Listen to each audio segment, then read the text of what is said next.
You have to be nice to your relatives, and then afterwards, it could trickle down. It could go to others. But if a person's not nice to his relatives, his spouse, his children, that's the main chesed, the main kindness that we do in life constantly, and that's at times the hardest. So that's why it's very important to do it. So definitely go ahead if you need to leave. As long as the meeting could go on without you, I think it can, right? It's on autopilot, so to speak. Yeah, and when well, finished, it's just I won't be able to add.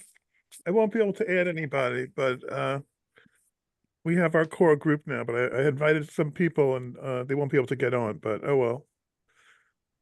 Okay, should we wait for them? Are they coming on or? I can't. I don't know. I don't know. I have to go pick up Vicky. Nobody can pick her up except for me at this point. I really don't even know. Okay, good, no problem. So then, All right. like we said, Okay.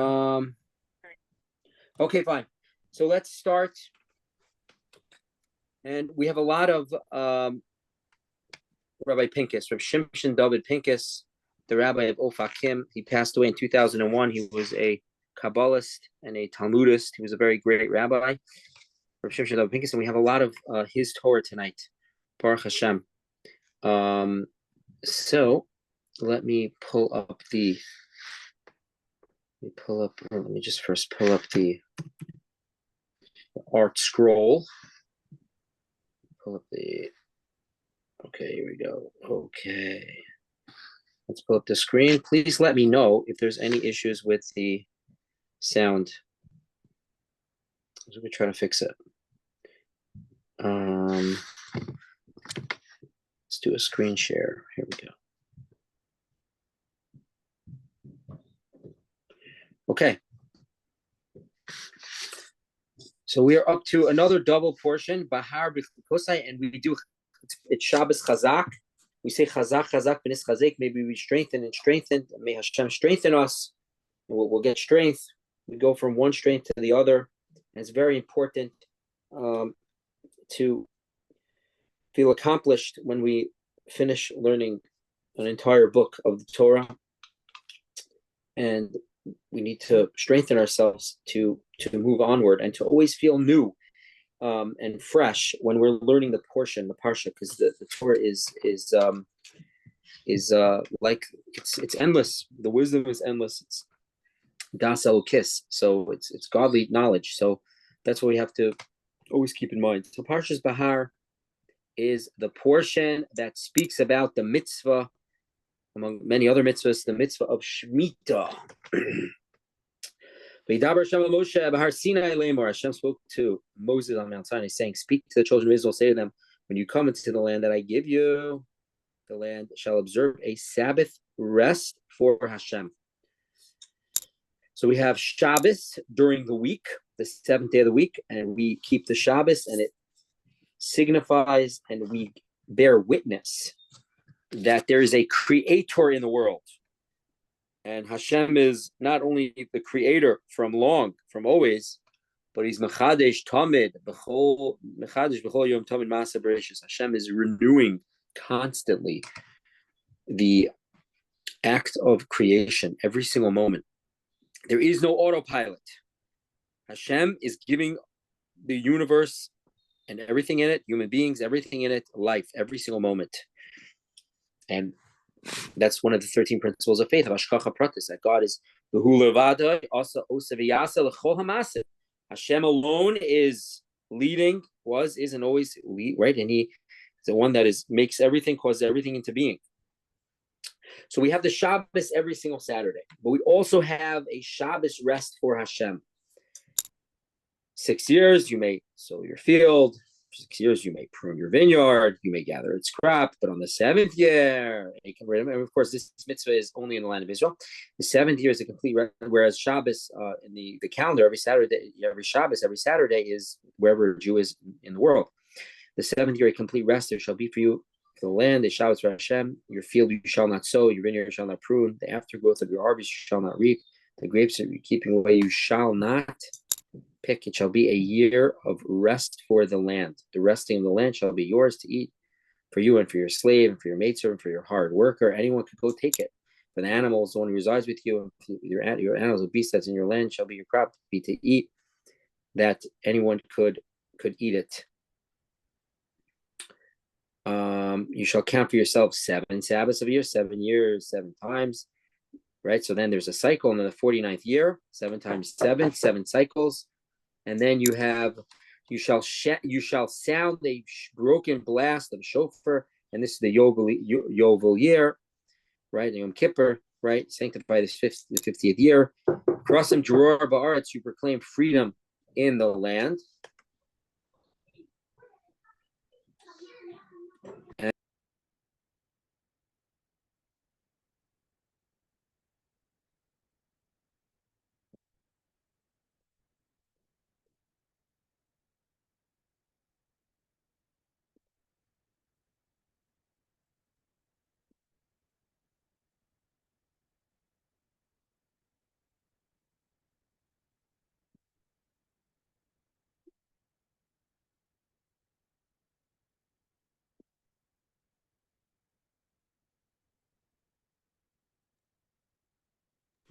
I apologize for the stop. Yes, I'm here. I apologize for the stop. So that's, and then you have the proclaiming freedom. So I want to focus on the first Rashi.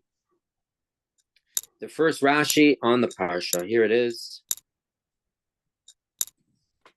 Hashem spoke to Moses on Mount Sinai. So Rashi says like this, right? We know that the Parsha of the giving of the Torah on Mount Sinai was Parshas Yisro. It was in Exodus, in Shemos, in Exodus. So why is the Torah begin over here in Vayikra, right, in Leviticus? Why does the Torah speak about Har Sinai?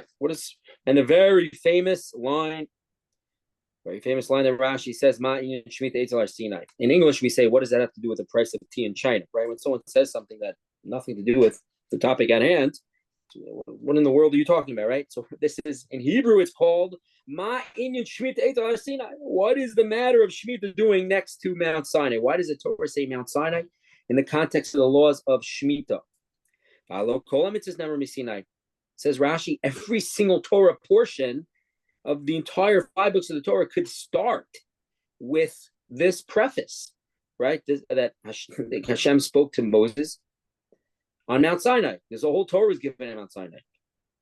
So what in the world?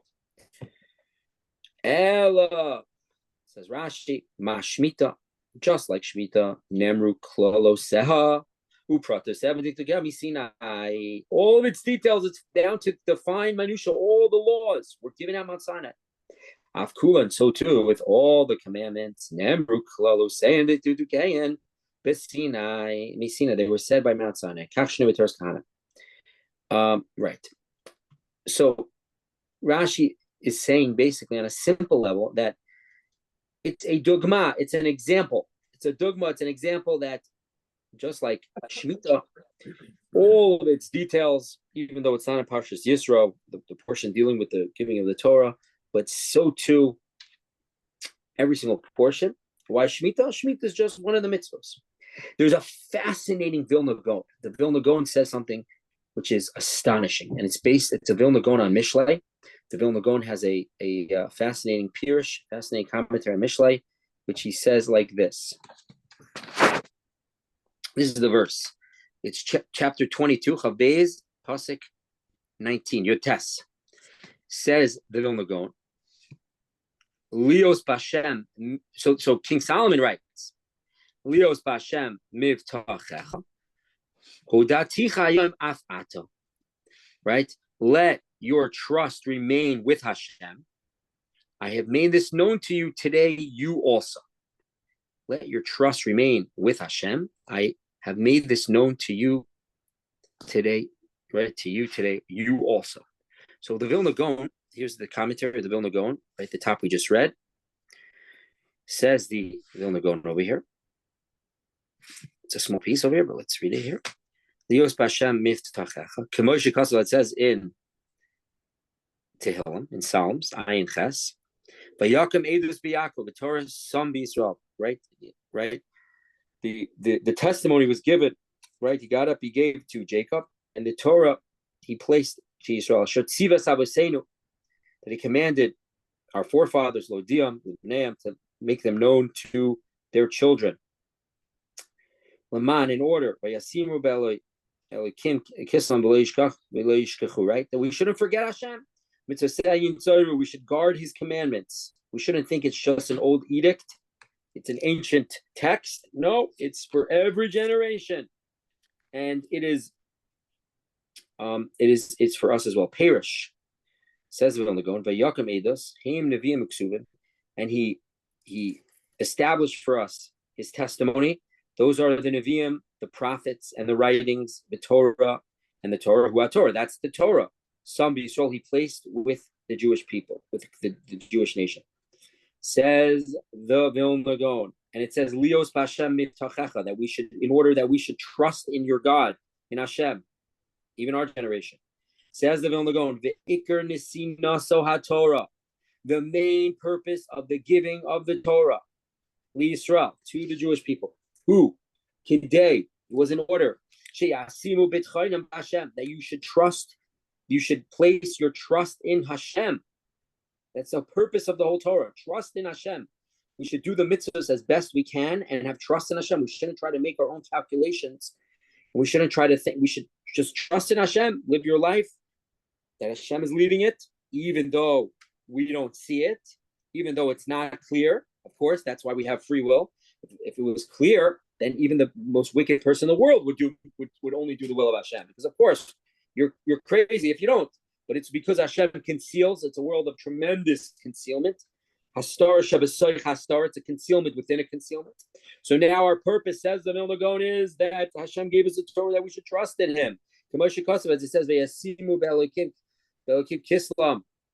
In order that the last generation knows who.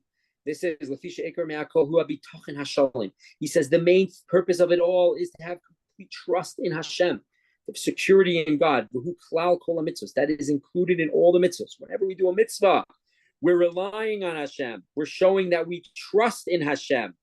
That's the purpose for all the mitzvahs that we do, says the Vilna Gaon. You shouldn't forget a mitzvah sabi and so you should guard the mitzvahs. Zeh kan lios bitchoincha. Kiloimer means shekadesh shebitchoincha le'ayeh b'Hashem. So it says in the middle. So with that we can understand what's the idea of Shemitah. The idea of Shemitah is it's a wild concept. Every 7th year, you have to stop working the field, and let's remember that in the ancient days, the main livelihood, it was a very agricultural society. And your land really it was like your bank account. You can imagine, for a year, you're going to forego your bank account. You can imagine what kind of catastrophe that would be. And that's what Hashem is telling us. Trust in me. For a year, you're going to leave the land alone, and I'm going to take care of you. So, says the whole purpose of the giving of the Torah is that we should trust in Hashem.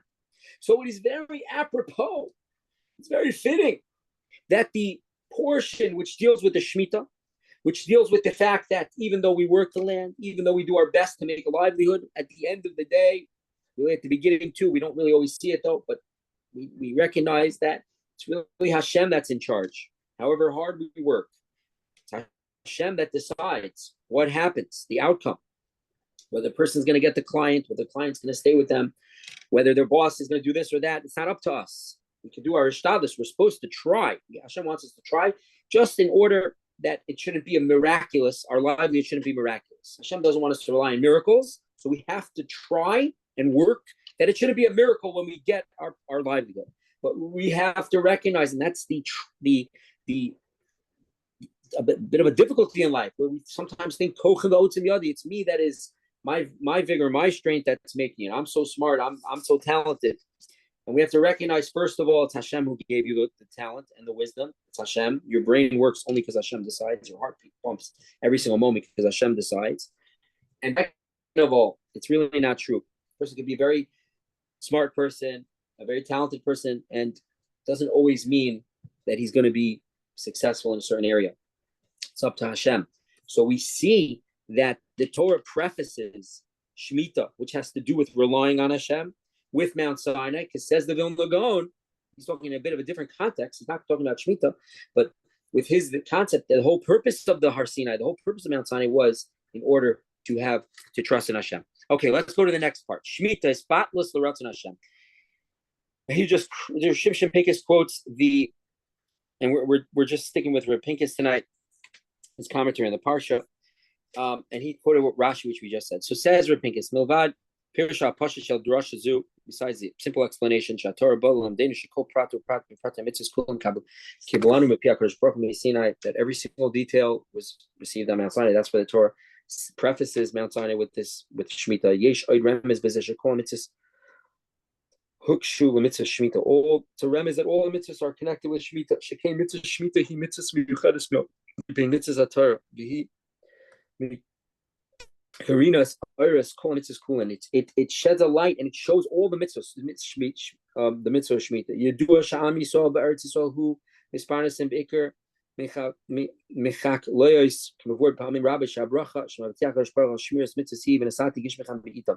Right, Hashem, He made contingent that He's going to, the portion that we get, and Hashem's going to give us the land and command the blessing. Hashem's going to give the rains in the proper time. And the land is going to yield its produce. The trees are going to give its fruit.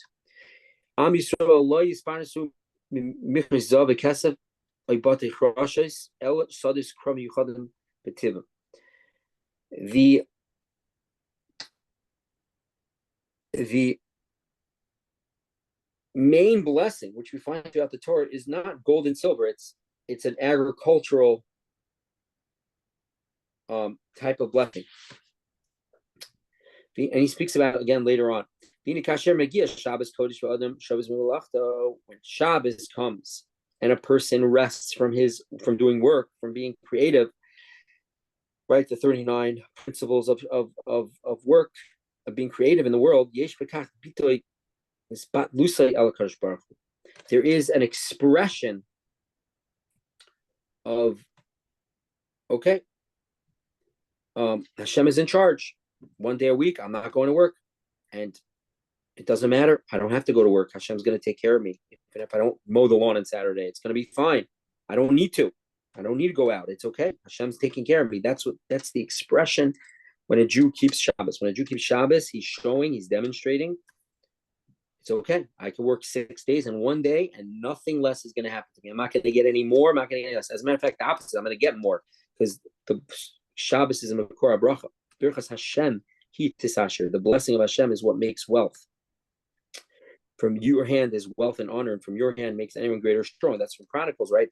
Right. By Baruch David, you say in the morning in Divrei Yomim that it's from Hashem. Again, it doesn't always seem that way, because that's how we have free will. But that is what's happened. That's what happens in the world. Right? It's in the hands of God.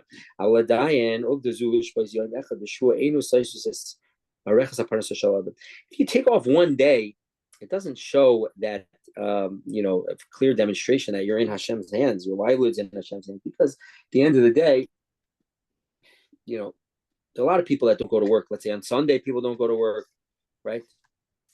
You could say Shabbos is, a person might falsely think or equate Shabbos to Sunday, right? It's not true at all. Shabbos is a very spiritual day. It's the day of tremendous blessing, but one might falsely think that. And you think, hey, it doesn't really show that I recognize my parnasa comes from Hashem, from the fact that my livelihood comes from Hashem, from the fact that I take off one day a week. However, says Reb Pincus, mitzvah Shemitah, not so when it comes to mitzvah Shemitah, the sabbatical, the rest of the land, the Shabbos of the land. No, that's a whole different ballgame. Shana Shalema, La'oris, Asada is right. It's going to remain fallow. You're not working on it. The land, Dabar Zemi, Tever Sharach. This is going to be catastrophic could be catastrophic for a person. Anyone can come in my field. Shmitas Ksafim, right? Loans, right? Including Shmitas is the person's loans are rescinded. Of course, there's a prosbol which they made that it's as if the court is holding the money. It's a way of, right, because Hillel saw that no one was lending money right before Shemitah time, so they made a way. But technically speaking, if you didn't do the prosbol and you didn't set up that the Jewish court is holding your money already collected for you, then it's also a tremendous demonstration that any loans are also rescinded in the Shemitah year.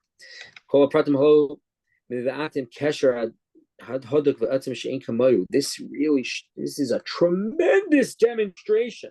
If for an entire year you're not working, it shows that Hashem gave me the Torah. He told me not to work for an entire year.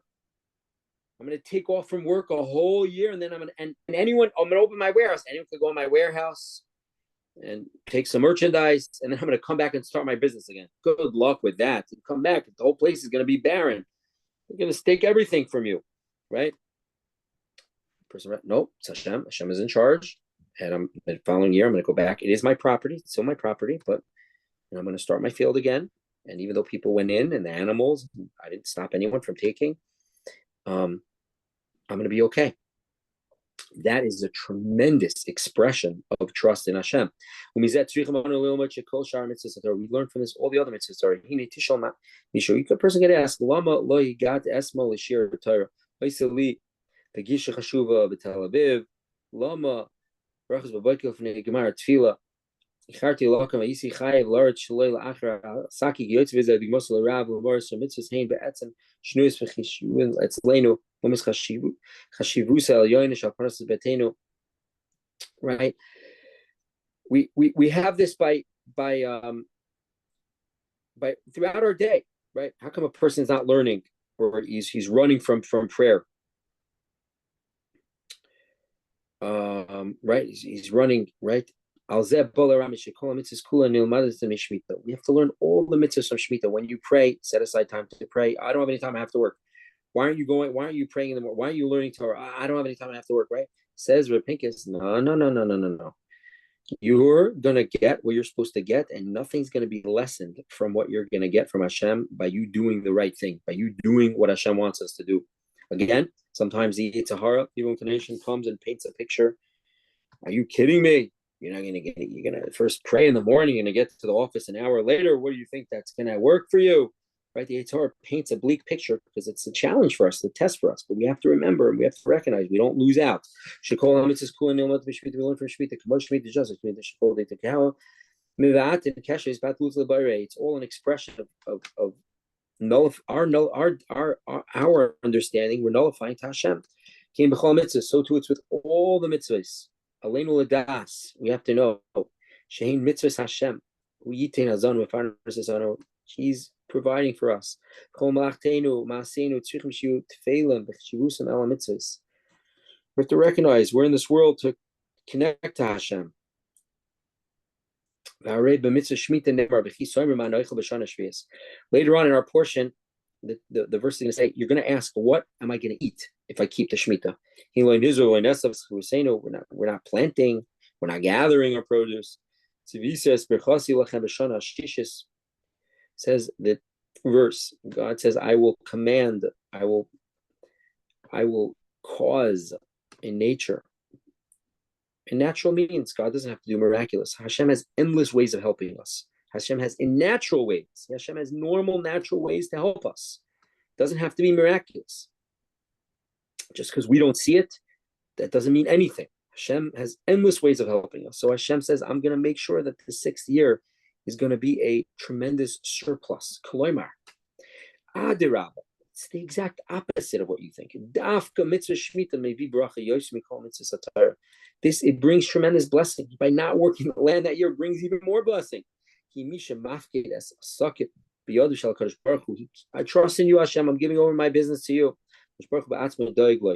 Hashem says, okay, you trust me, I'm going to take care of it. If it's you, it's me that has to, I'm nervous about it. What's going to be, I have to do it. If I don't, so Hashem says, oh, you're taking responsibility? Good luck. Okay, no problem. Take responsibility. You want teva, you want natural means, but if you want, you rely on Hashem. Hashem says, okay, I'm going to help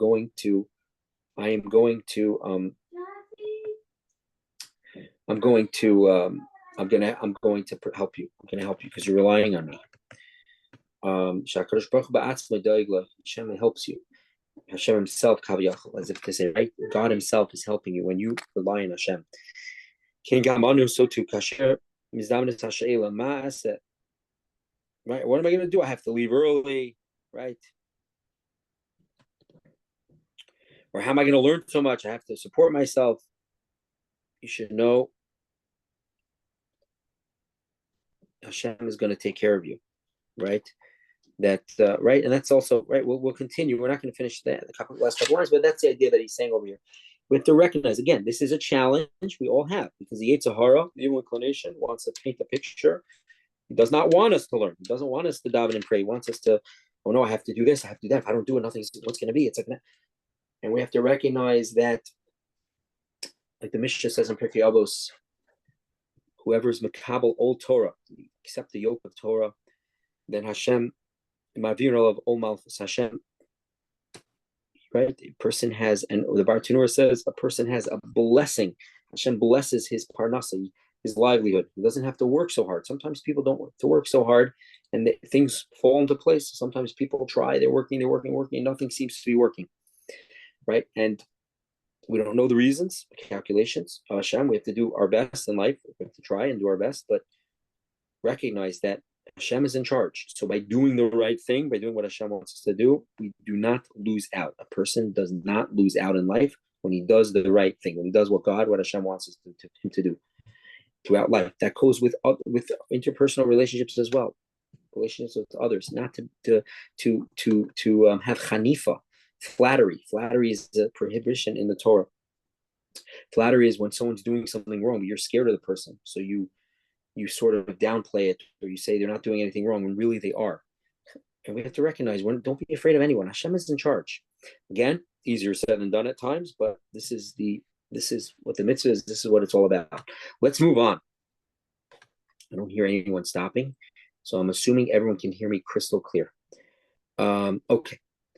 So we have in Parshas Mishpatim, and we have in our Parsha as well, the law of the Eved Ivri, the Hebrew, the Jewish slave, or the Jewish servant. And the Torah here speaks, let's go back here to 5. Skip over here.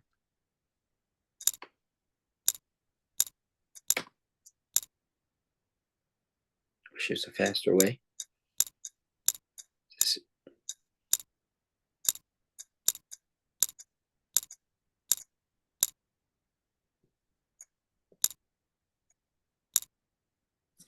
Here it is. If your brother becomes impoverished and his hand falters in your proximity, you should hold on to him. Rashi says, do not allow him to decline and fall. Then it'll be difficult to raise him up. Rather, strengthen him from the time the faltering of the hand. His business is starting to go south. Don't wait for him to go bankrupt. Help him before he goes bankrupt. Then it's a lot easier. Says Rashi, Lama Zad, what is it comparable to? Help a person out as he's falling. That's what the verse is saying. Says Rashi. The burden of a donkey.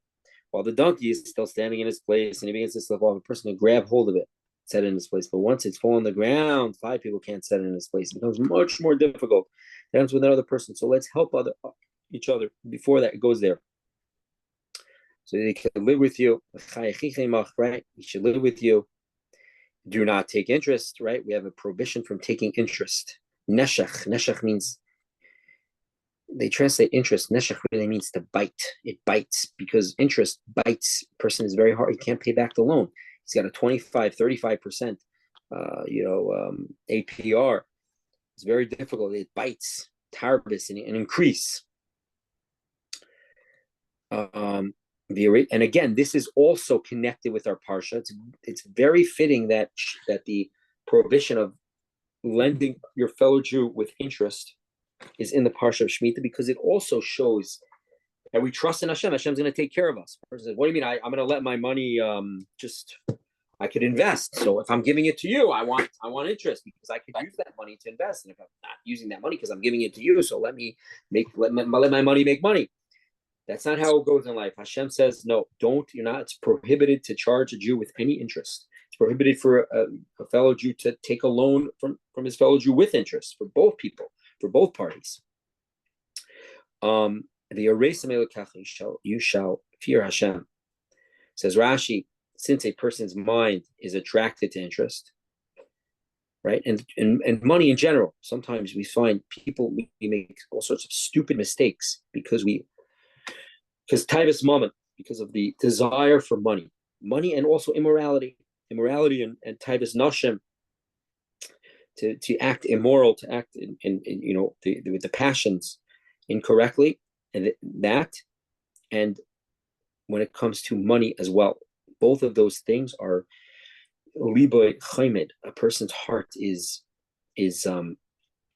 really desires it. Money. Usually, money. A person has 100, he wants 200. It's a bottomless pit. He's never satisfied. And Taivas Nashim too. The passions also. If he doesn't have it in check, it could ruin your life. It could ruin your life, and a person can become very base. And Hashem does not want us. Hashem wants us to be kadosh, to be holy, which we're a holy nation. But let's see. You say Rashi. So interest is attracted to a person. It's very attractive. The kosher literature man is difficult to separate from it. And he decides permission for himself. He gives himself license because of his fun. Says, fear Hashem.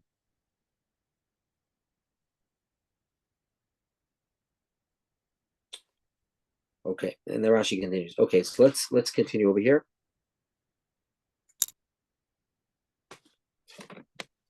So here we go. If your brother becomes impoverished, when it's sold to you, if a fellow Jew is only sold because of poverty, or he stole, he can't pay it back. Those are the two reasons that a Jewish person become a slave.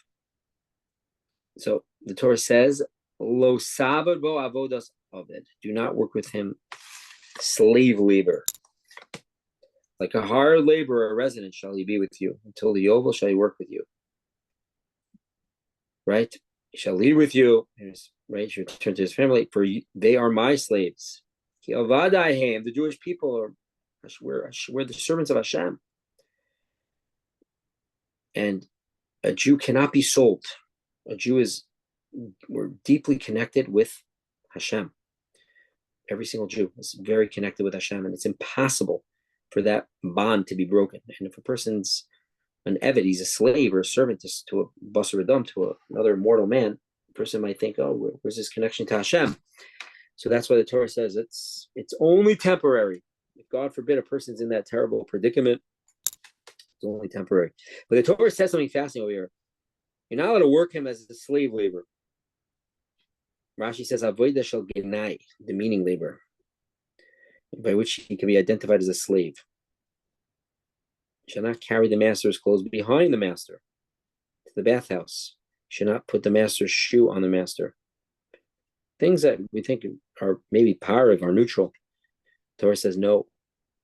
And the Talmud in Kedushin talks about, by the time you're finished, the Talmud says a very interesting, fascinating line, that whoever acquires an Eved Ivri, a Hebrew slave, acquires a master over himself, meaning the Eved Ivri becomes the Adon, because there's a lot of laws. If you only have one pillow, it has to go to him. If you have only one piece of meat, it has to go to him, the protein, right? Because we learn out from verses that he has to live with you, is to be with you, right? So it's not such a simple thing. It's a fascinating concept over here. He is an Eved, he is a slave. He stole from you, didn't pay back, or he was so poor, he sold himself. But says Rashi, a person needs to treat him with a demeanor that he's not a slave, even though he is, but you have to treat him as if he's not, with tremendous dignity. So Rapinka says like this: when the Jewish people were living in the land of Israel, there was such a concept. Again, if a person stole and he couldn't pay back, or he was so impoverished, those are the only two ways that a Jewish person would be sold. A Jew can sell himself to be an Eved. The Torah says, it should be good with you. That's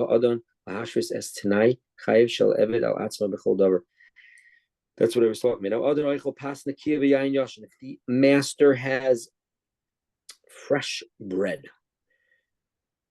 and aged wine, And he has fancy beds to sleep on. He has to give his servant the same food. You imagine again, he's a slave, he's an Eved. Torah says, no, you can't treat your fellow Jew like that. Right? To feed him the very same delicacies. You have to give him the bread and the sheets, just like you. Right? King size bed, California king, it's called, right? Got to give the servant the same thing. You can't give him menial labor, scrub the bathroom, whatever, scrub the toilets, to this specific habit. A person can hire himself from services, but we're talking about specifically a person who was he was so impoverished, he had to become an Eved Ivri, right? A Jewish person become a slave. That's what we're talking about. You cannot give him demeaning things to do. If you're going lachlis laminolav, to put his shoes on or other things, that is a bizayon. Right? We could learn a lot of important things, says Reb Pinkus, from this mitzvah alone. Shekena mitzvahs hello, these mitzvahs afshein miuchadis levet ivri, even though we don't have the laws of a Jewish slave nowadays, and we don't have these laws. We learn from these laws how important it is to honor your fellow. Even if a person falls into a low position, a difficult situation, that he's forced to sell himself as an Eved, still it's prohibited to deal with him in that way. What do you mean? His reality is that he is. Says the Torah, no, he's your brother. From here we learn how much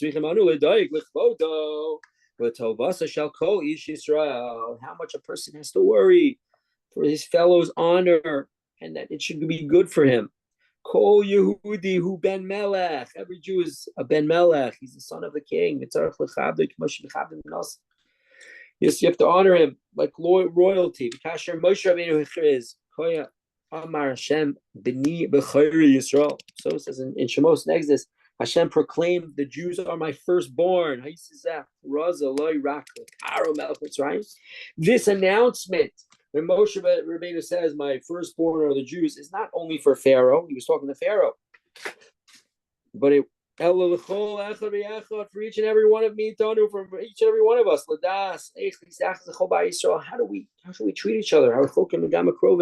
People that are a Jewish person that may be quote unquote distant from us, or even our relatives, people very close to us, person's wife, abanim, their children, in the house. Rabbeinu Yonah writes this in Shari Truma.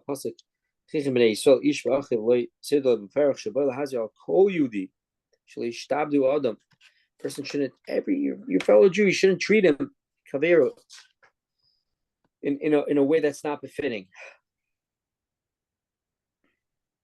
And that he goes on about this idea, but this is a fascinating concept which we see over here. How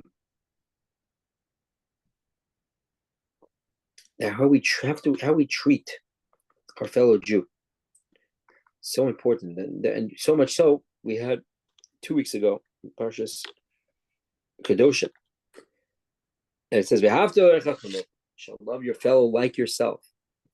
How, and the Ramban, we said then, it's a bit of an exaggeration because you can't really love someone else like yourself. You're closest to yourself and your family, but it means don't do what you don't like. Don't do to others.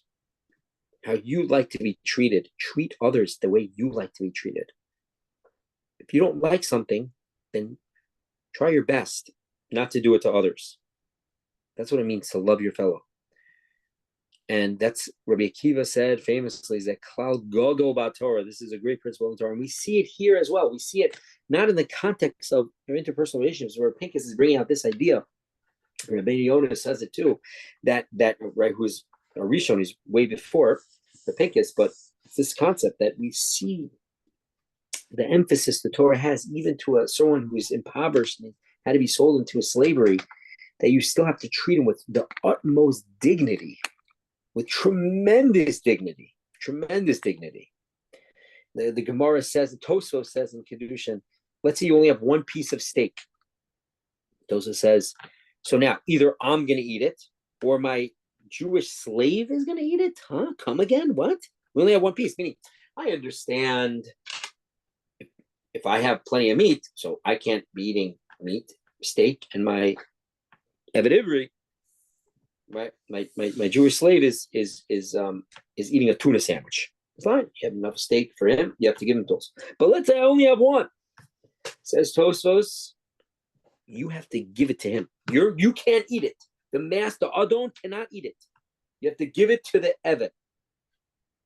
And says Tosfos, and let's say you say, you know what? No one will eat it. Says Tosfos, you're not allowed to do that either. He says that's Midas Sodom.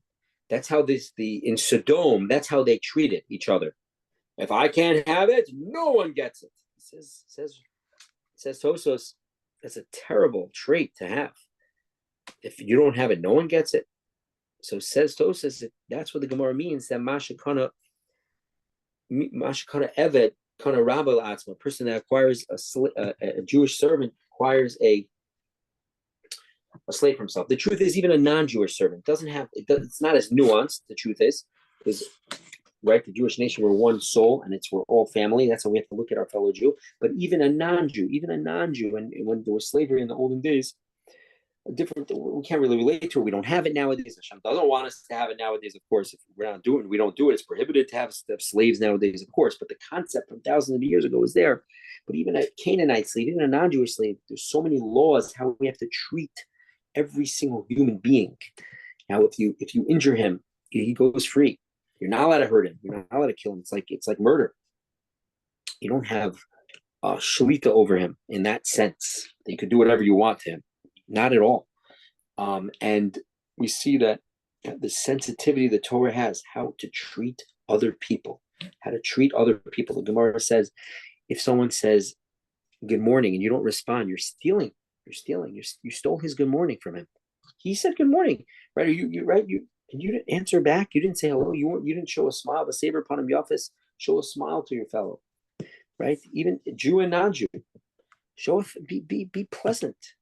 And if you don't, you've taken something away from him. We see the tremendous sensitivity that the Torah has. Okay, I think it's getting late. I have a couple of more sources, but I think we're going to hold it over here because we had to start late. I apologize that it's so late this time of year. In the summer months, it's challenging because of Mincha.